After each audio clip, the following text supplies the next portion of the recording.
안녕하십니까 여러분. 네, 반갑습니다. 저는 여러분과 함께 직업세계와 관련 법규를 한 학기 동안 함께 할 김인기 교수입니다. 지금 2년 동안 코로나19로 인해서 학교에도 제대로 나오지 못하고 매우 답답하고 불안하고 심리적으로도 불안할 줄 알고 있습니다. 하지만 우리가 극복해야 될 과제이기 때문에 2021년 2학기에도 이렇게 비대면으로 운영하게 되었습니다. 이 점 매우 안타깝고 유감스럽게 생각합니다.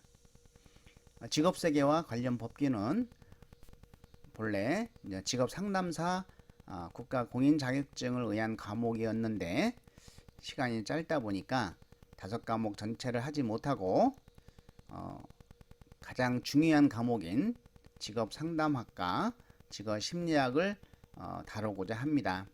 이 두 과목만 잘해도 다른 과목들은 어느 정도 여러분들이 공부하면 다 합격할 수 있으리라고 생각이 듭니다.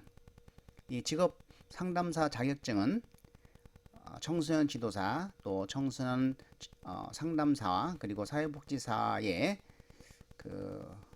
융합으로 상당히 좋은 경력을 유지할 수 있는 자격증이기도 합니다. 그리고 또 직업상담사 단독으로도 여러분들이 진로를 충분히 정할 수 있는 그런 자격증이기도 합니다. 직업상담사는 계속 증가 추세에 있으며 또 직업상담 직렬 공무원 시험 시 5점 가산점을 받을 수가 있습니다.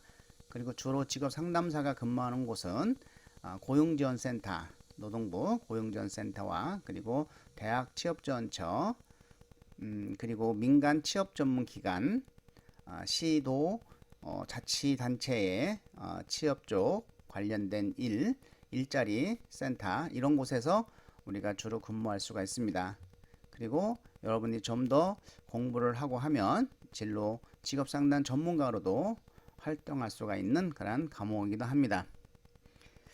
한번 여러분들이 이 계기로 직업상담사에 관심을 가져주시기 바랍니다.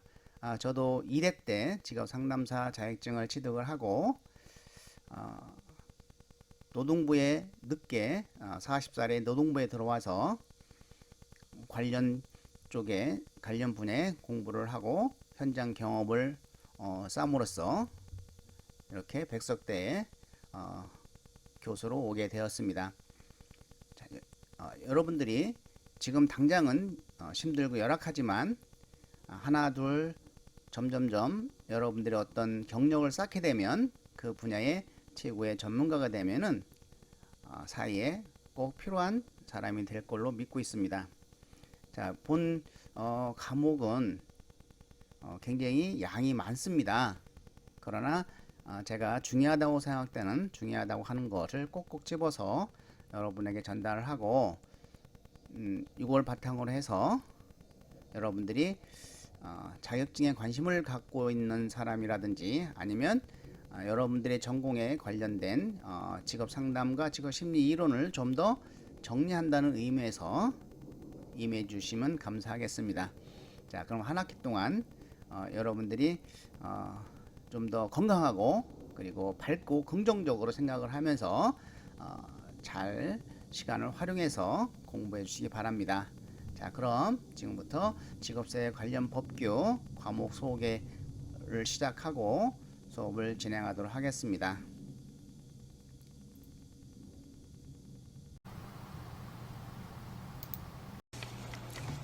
그러면 먼저 직업세와 관련 법규 과목 소개를 하도록 하겠습니다. 자, 본 과목은 우리가 직업세와 관련 법규지만 사실상 사회복지사하고 청소년 지도사와의 어떤 관련 자격증을 획득할 수 있는 직업상담사 자격증을 공부하기 위한 과목으로 그 목적이 있었습니다. 그러나 이제 학점의 수가 작고 해서 일단은 그 직업 상담사의 중요한 과목인 직업 상담학과, 직업 심리학에 대해서 우리가 이번 학기에 학습하도록 하겠습니다. 물론 직업 심리학과, 직업 상담학 두 과목을 한 학기에 강의한다는 것도 상당히 무리가 있지만, 그래도 우리가 전체를 이해하고 핵심을 잡아서 핵심적인 것을 요약하고 중요한 것을 파악을 해서 여러분들이 어떤 전공에 대한 그 수준을 또는 그 응용 전공에 대한 그러한 능력을 더 향상시켰으면 좋겠습니다.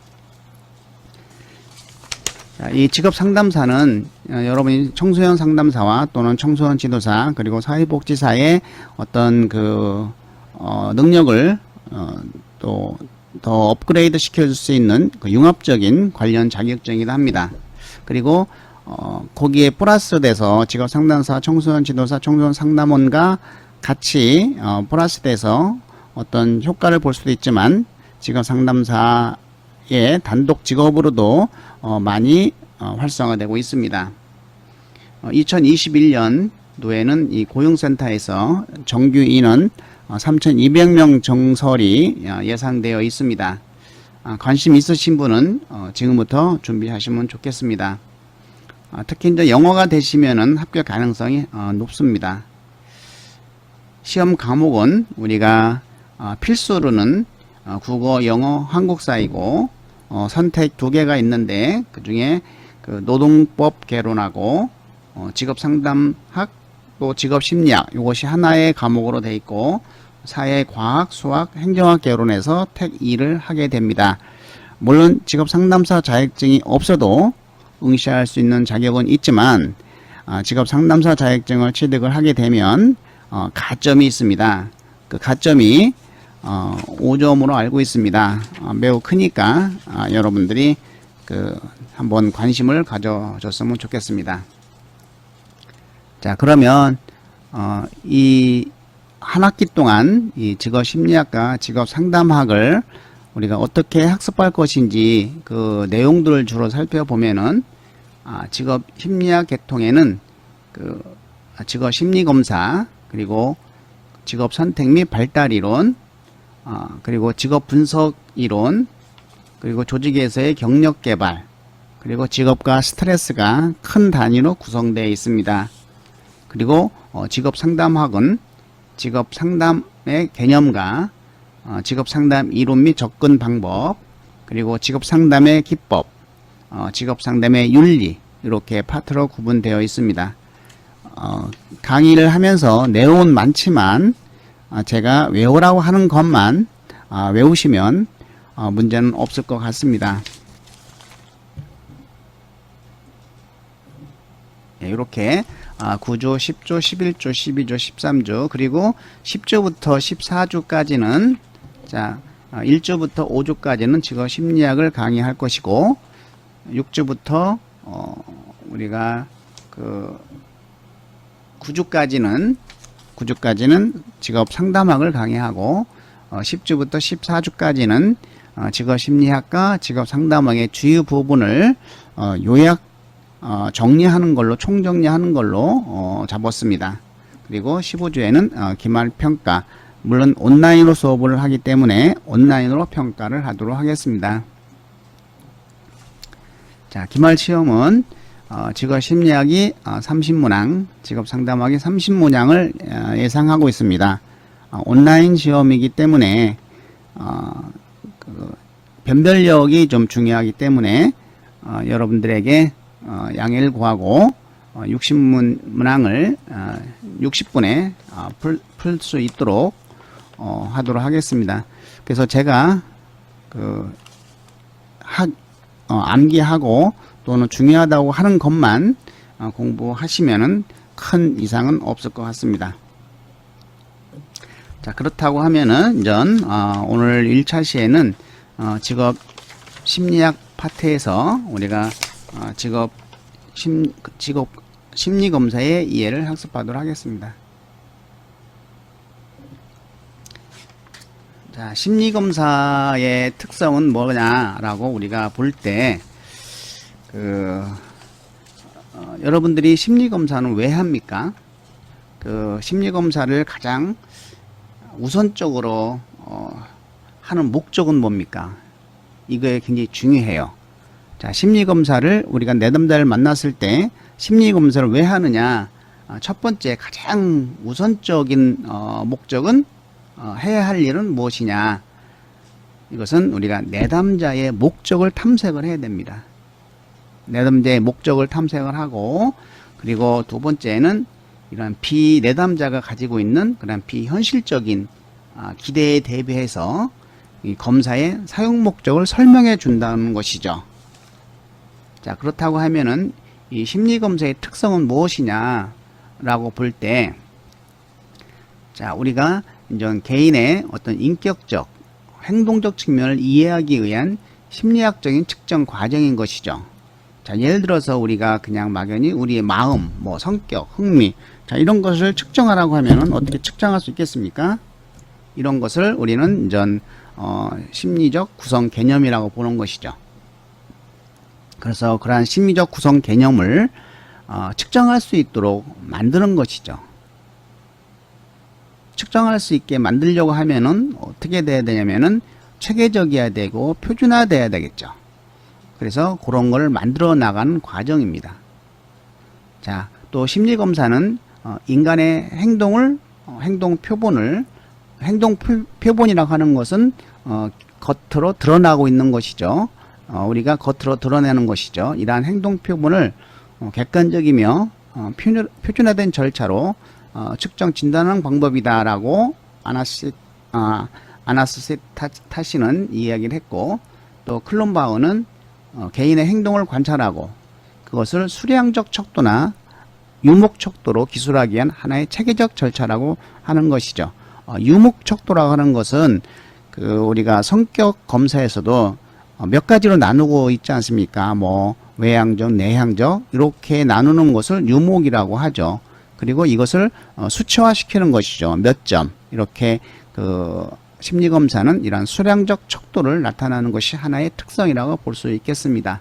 자, 이런 것을 한번 정의를 종합을 하게 되면 심리검사란 인간의 성격, 능력 및 그 밖에 그 사람이 갖고 있는 어떤 심리적 특성의 내용과 그 정도를 밝힐 목적으로, 그렇죠. 그 정도를 밝힐 목적으로 그 사람의 행동 또는 행동의 결과를 어떤 가정의 표준적 관점에 비추어 질적인 또는 양적으로 기술하는 조직적 절차이다 라고 하는 것이죠.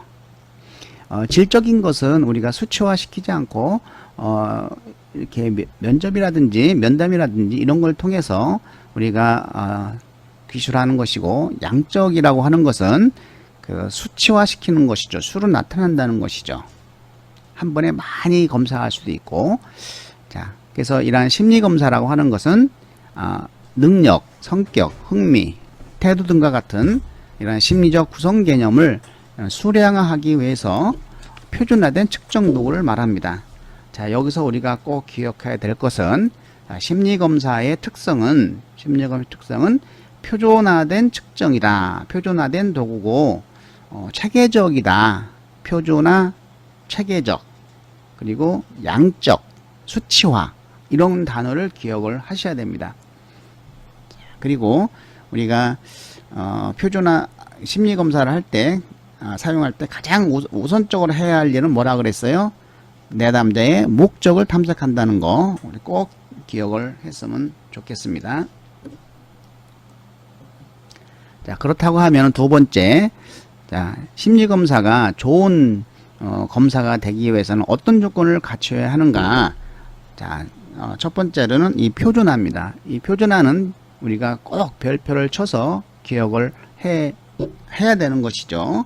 자, 표준화라고 하는 것은 어떤 사람이 그 검사를 해도 이런 주관적 해석 의견을 할 수 없도록 만드는 것이죠. 그래서 어떤 표준화라고 하는 것은 어떤 검사제를 사용할 것인지, 시간은 몇 분을 할 것인지, 검사의 순서는 어떻고, 검사 장소는 어디서 하고, 지시본 읽기 등 이런 검사 실시의 모든 과정과 응답한 내용을 이런 점수화하는 채점 절차를 세부적으로 명시하는 것입니다. 딱 틀을 정해 놓는 것이죠. 그렇게 정해 놓음으로써 뭐 A가 검사를 하든 그거를 B가 사용하든 C가 사용하든 똑같이 어떤 주관적인 그 해석 의견을 할 수 없도록 만드는 것이죠. 자, 그리고 이런 표준화가 중요한 이유는 측정 과정과 채점 과정에서 생길 수 있는 편차를 줄인다고 하는 것이죠. 그리고 정확한 측정이 가능하기 때문에 이 표준화를 꼭 해야 됩니다. 이거는 꼭 우리가 체크해서 기억을 해 주시기 바랍니다. 자, 검사자의 주관적 의도 및 해석이 개입될 수 없도록 하는 것이 바로 표준화다라고 보시면 됩니다. 자, 표준화됐기 때문에 당연히 신뢰도와 타당도가 비교적 높겠죠. 그리고 규준 집단에 비교해서 피검사자의 상대적 의체를 알 수 있는 것이죠. 이 규준 집단이라 하는 것은 뒤에 또 설명을 하도록 하겠습니다. 규준이라는 것은 우리가 표준 집단이라고 하고 거기서 뽑은 점수가 이제는 규준 점수인데 그 점수로 비교한다는 것이죠. 피검사의 점수와. 그래서 이런 상대적 의체를 알 수 있는 그 집단 점수가 이제 규준 점수라고 하고 그것은 규준 집단에서 이제는 나온다라고 하는 것이죠. 자, 두 번째는 우리가 심리 검사를 하게 되면 반드시 타당도가 있어야 되고 그리고 신뢰도가 있어야 되고 그리고 객관도가 있어야 되고 실용도가 있어야 됩니다. 자, 이것은 이제 우리가 신뢰도와 타당도는 뒤에서 더 자세하게 배우도록 하겠습니다. 간단하게 얘기하면 신뢰도는 정확한가라고 하는 겁니다. 수학 능력을 고3한테 보는데 그 수준이 고3에게 정확한가 다른 문제는 없는가 라고 하는 것이죠. 자, 신뢰도는 일관성이 있는가라고 하는 겁니다. 저 사람은 정말 옛날에도 그랬고 지금도 그래고 정말 변함이 없어 일관적이야. 이거 신뢰가 있는 것이죠. 저 사람은 옛날에는 괜찮았는데 요즘 왜 그래? 이러면은 신뢰도가 떨어진다는 것이죠. 그리고 이제는 객관도가 있어야 되고 역시 이제는 실용도가 있어야 되겠죠. 자, 실용도 만약에 검사지를 만들었는데 아무리 좋은 검사지라도 그거 하나 하는데 뭐 100만 원이다라고 하면은 누가 하겠습니까? 그렇죠? 그래서 이러한 가격이라든지 이런 실용도가 있어야 되겠다고 하는 것이죠. 자, 그럼 우리가 신뢰도와 타당도를 뒤에서 자세히 설명하기 전에 한번 간단하게 이해를 좀 해보면 예를 들어서 뭐 첫째 딸, 둘째 딸을 하겠습니다. 자, 첫째 딸이 신뢰도라고 하고 둘째 딸의 이름은 타당도입니다. 자, 그러면 첫째 딸이 있을 때 있다고 하더라도 반드시 둘째 딸이 있는 거 아니죠? 저 같은 경우도 딸 하나인데 그러면 이거를 말로 바꾸면 이렇게 되는 것이죠. 자, 신뢰도가 높다고 해도 타당도가 있는 건 아니다 라는 것이죠. 타당도가 있을 수도 있고 없을 수도 있다는 것이죠. 그런데 만약에 둘째 딸이 있으면 반드시 첫째 딸이 있다는 거잖아요. 그러니까 타당도가 높으면 신뢰도도 높다. 이렇게 우리가 이해를 하고 뒤에서 좀 더 자세히 이해하도록 하겠습니다. 자, 이번에는 심리검사의 주요 개념인데요. 자, 첫 번째 행동 표본입니다. 이것은 겉으로 보여지는 것이죠. 겉으로 보여지는 것입니다. 이전 한 개인의 행동에 대한 표본 관찰이 되겠죠. 자, 두 번째는 측정입니다. 이 측정은 우리가 꼭 기억을 해 주시기 바랍니다. 이 측정이라는 것은 어떤 대상 자체를 측정하는 것이 아니고 그 대상의 속성에 이런 수치, 동그라미 치시고요. 수치를 할당하는 과정인 것이죠. 즉 어떤 일정한 규칙에 따라 대상이나 사건의 수치를 할당하는 과정이다. 이렇게 수치를 할당하는 과정이다. 이런 것을 꼭 기억을 해 주시고, 자, 예를 들면은 얘도 잘 이해를 해 주시기 바랍니다. 자, 우리가 키나 몸무게를 측정하는 것은 그 사람의 키나 몸무게 같은 어떤 물리적 속성을 재는 것이지 그 사람 자체를 재는 것이 아니겠죠.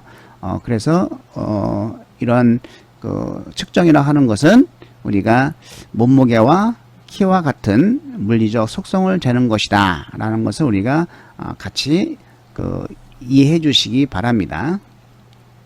자, 성격 검사에 있어서 측정은 이러한 성격 검사에 우리가 성실성, 외향성, 직무만족, 리더십, 불안, 지능 등과 같은 이러한 심리적 속성을 재는 것이라고 우리가 볼 수 있겠습니다. 자, 그러면 우리가 심리적 구성물에 대해서 간단하게 이해를 좀 하고 넘어가도록 하겠습니다. 자, 심리적 속성은 굉장히 추상적이고 보이지 않는 비가시적이므로 측정하기가 어렵죠. 그래서 이러한 심리적 속성은 적성이라든지 흥미, 지능, 동기, 이러한 직무 만족 등 이러한 추상적 개념을 측정하게 되는데 이것을 우리가 구성 개념이라고 합니다. 자, 특정의 구체적인 행동을 관찰 가능한 형태로 정의를 하고 이것을 우리가 조작적 정의라고 하죠. 이러한 관찰 가능한 형태로 정의하고 이를 토대로 행동을 관찰한 다음에 개인의 심리적 구성물 그리고 심리적 구성 개념을 추론하게 되는 것이죠.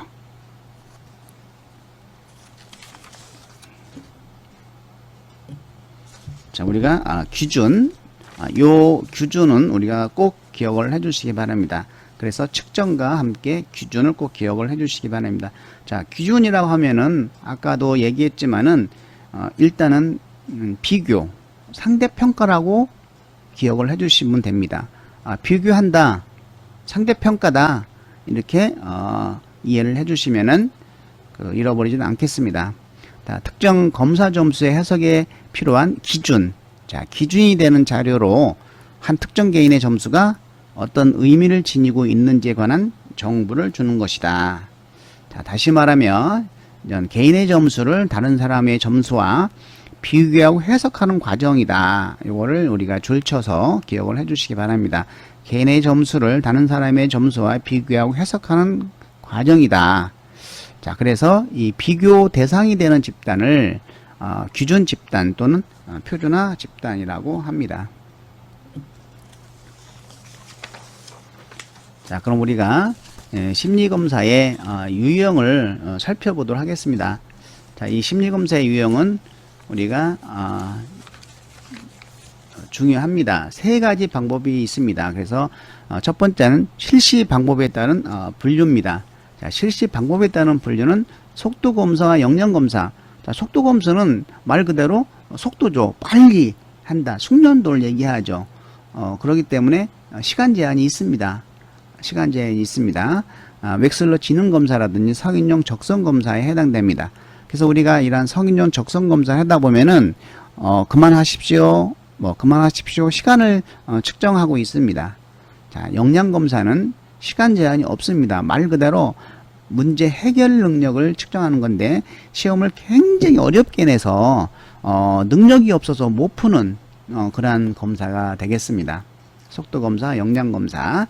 그리고 개인검사와 집단검사. 말 그대로 개인검사는 개인 1대1로 하는 것이고 집단은 여러 사람 한꺼번에 할 수 있는 것이죠.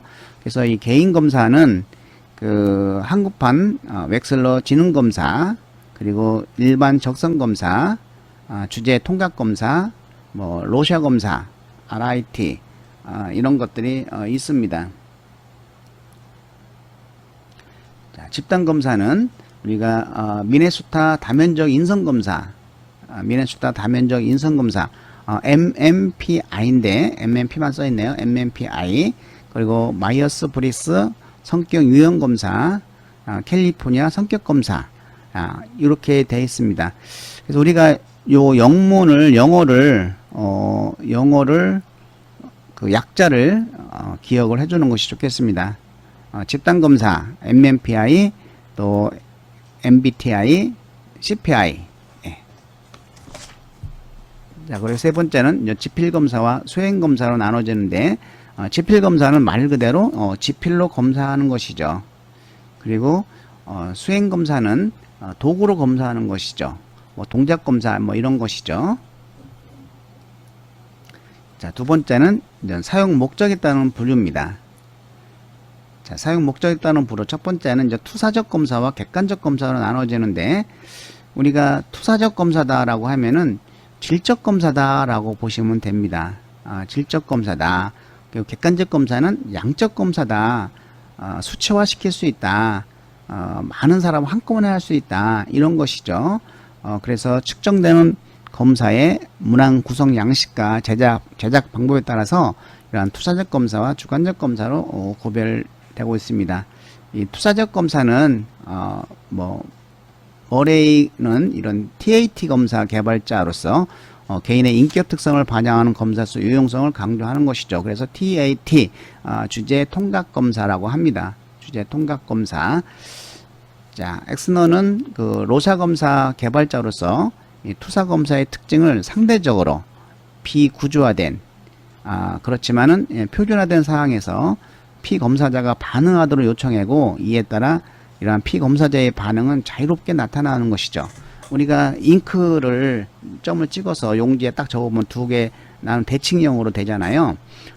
이렇게 만든 것이 이제 로샤 검사인데, 자, 여기서 우리가 알아줘야 될 것은 투사 검사의 종류입니다. 자, 우리가 투사 검사의 종류를 기억을 해주시기 바랍니다. 자, 로샤 검사는 그 뒤에 쓰는데 영어로는 RIT 적어 놓으세요. 영어로는 RIT. 이거 영어로 나올 수 있습니다.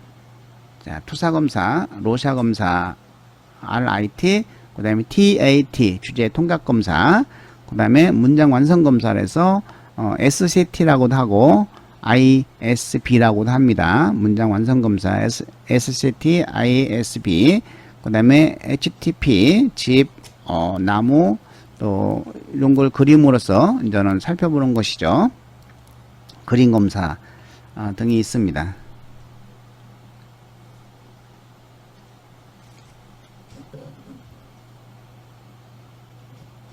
자, 그러면 이 투사적 검사의 장점은 뭐냐? 우리가 잉크 반점이라든지 뭐 THC 통각 검사 같은 걸 보면은 그 반응이 굉장히 톡톡하죠. 그래서 장점은 반응의 독특성에 있다. 내담자가 어떤 것인지 모르기 때문에 이 내담자마다의 반응의 독특성이 관찰된다는 것이죠. 그래서 면담이나 행동 관찰, 객관적 반응보다 독특한 반응을 제시해주고, 두 번째는 방어의 어려움이 있죠. 내담자가 자기가 아무리 자신을 감추려고 해도 그거 어떤 검사인지 모르기 때문에 방어가 어렵죠. 그래서 이런 내담자가 방어에 어려움이 있다는 것도 장점으로 보고, 또 굉장히 개인의 반응이 풍부하게 표현되죠. 그래서 반응에 풍부함이 있고, 그리고 자기도 모르게 이런 무의식적 내용이 반영된다 라고 할 수 있는 것입니다. 다만 문제점은 검사의 신뢰도는 조금 부족하다. 그리고 검사 재검사 신뢰도는 매우 낮게 평가된다. 검사 재검사라고 하는 것은 동일한 검사를 같은 사람에게 검사해서 신뢰도를 측정하는 것이죠. 이거는 뒤에 이제 신뢰도 종류에서 배우게 됩니다. 또 검사의 타당성도 타당도도 조금 문제가 있겠죠. 왜냐하면 대부분 객관적인 자료가 아니고 이런 임상적인 근거로 하기 때문이죠. 자, 반응에 대한 상황적 요인의 영향력. 투사적 검사는 여러 상황적 요인에 의해서 강한 영향을 받죠. 개인의 감정이라든지 또 환경이라든지 여러 분위기에 따라서 달라질 수 있습니다. 자, 로샤 잉크 반점 RIT. 요거는 그냥 우리가 잠깐 이런 게 있다라고만 한번 읽어보시기 바랍니다. 로샤 잉크 반점 구성 카드도 역시 이런 게 있구나라고 읽어보시기 바랍니다. 자, 이렇게 잉크 반점 검사 카드입니다. 자, 주제 통각 검사 카드죠. 자, 이 그림을 보고 이 소녀가 어떤 생각을 하고 있는가라고 내담자에게 물었을 때 자기의 어떤 무의식적인 또 전의식적인 그런 내용들이 나오게 되는 것이죠. 예, 한번 여러분들이 집을 잠깐 한 3분 동안 그려보시기 바랍니다. 집을 그리고 1교시를 마치고 2교시에 자신이 그린 그림을 가지고 한번 자신을 잠깐 살펴보도록 하겠습니다.